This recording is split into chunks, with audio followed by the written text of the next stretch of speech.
Ada satu nasihat parenting yang paling saya ingat sampai sekarang.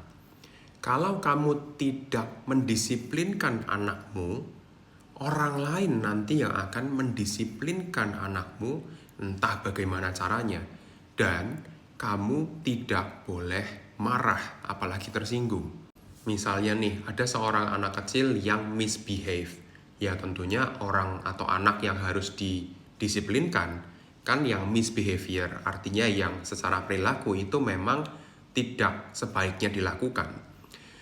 Ketika anakmu melakukan misbehavior itu, kemudian memberantakin barang, mecahin barang, ngelempar-lempar, tantrum, teriak-teriak, gangguin orang, dan lain sebagainya yang kalian tahu sendiri yang namanya misbehavior itu gimana, ketika kamu merasa nggak nyaman ketika anak kecil melakukan itu, gitu ya.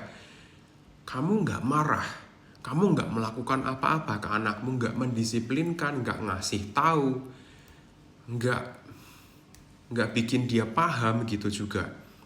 Kemudian ada orang lain yang kamu mungkin nggak kenal, marah ke anakmu.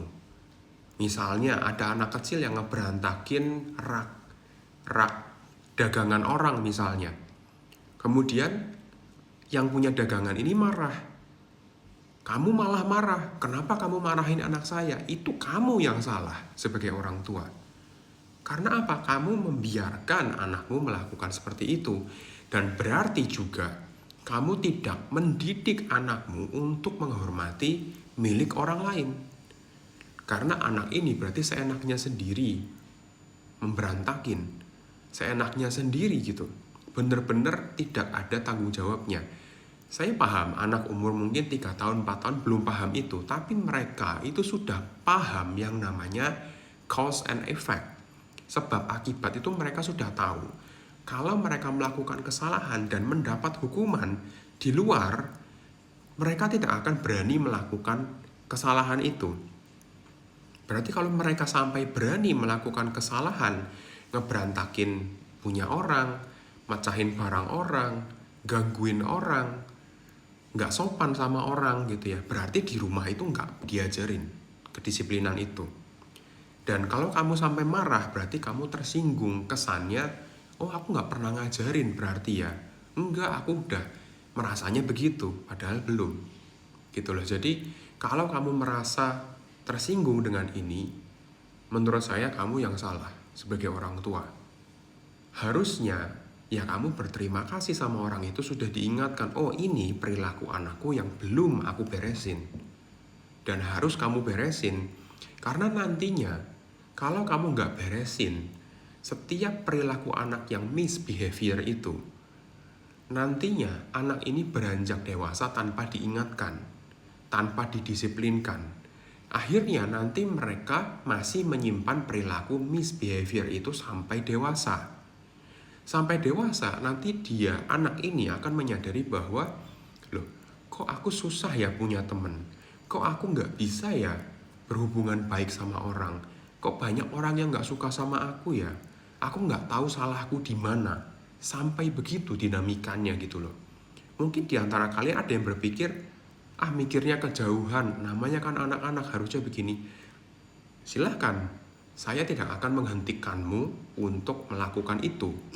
Tapi kalau kamu ingin yang terbaik untuk dirimu sebagai orang tua dan anakmu ini beranjak dewasa dengan baik dan tumbuh kembang, mentalnya juga baik, ada bagusnya kamu mendisiplinkan anakmu itu dari situ.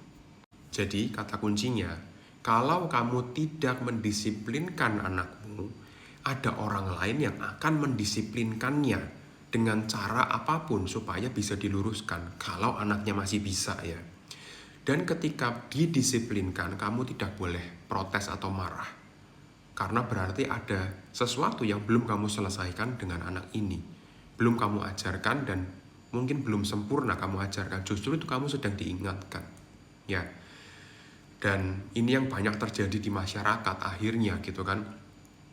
Anak sedang misbehave di masyarakat gitu, sudah turun di masyarakat. Orang tua cuma main HP, cuma santai aja, anak-anak udah ngeberantakin di mana-mana.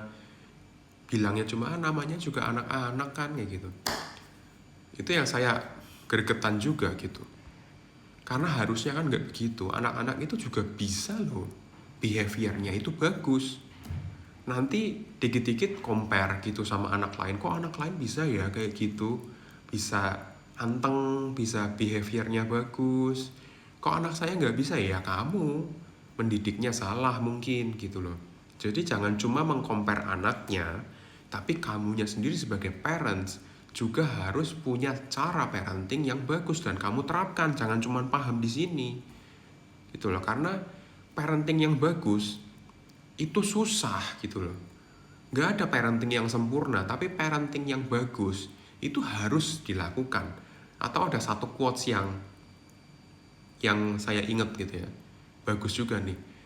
Gak ada parenting yang sempurna, tapi parenting yang bagus adalah yang dilakukan. Itu yang menurut saya sangat bagus quotes-nya. Daripada orang-orang yang cuek gitu ya, orang tua yang cuek, cuma nyerahin ke ahli pendidik gitu ya, entah itu guru atau siapa, kemudian cuma pakai babysitter, terus orang tua juga tidak pernah mengajarkan apapun, taunya cuma anak bertambah besar aja secara fisik, tapi nggak tahu secara mental perilakunya bagaimana gitu. Ya, kurang lebih begitulah dalam PT hari ini. Semoga sih bisa dipahami ya, jangan sampai salah paham gitu. Intinya seperti itu. Kalau kamu ingin lebih punya anak yang disiplin gitu ya, kamu harus mendisiplinkan. Jangan sampai orang lain yang akhirnya mendisiplinkannya. Kalaupun itu sampai terjadi, berarti kamu harus menyadari bahwa ada yang salah dan kamu harus menerima, gak boleh marah. Ya, seperti itulah. Semoga bisa dipahami dan salam sehat jiwa bagi kita semua.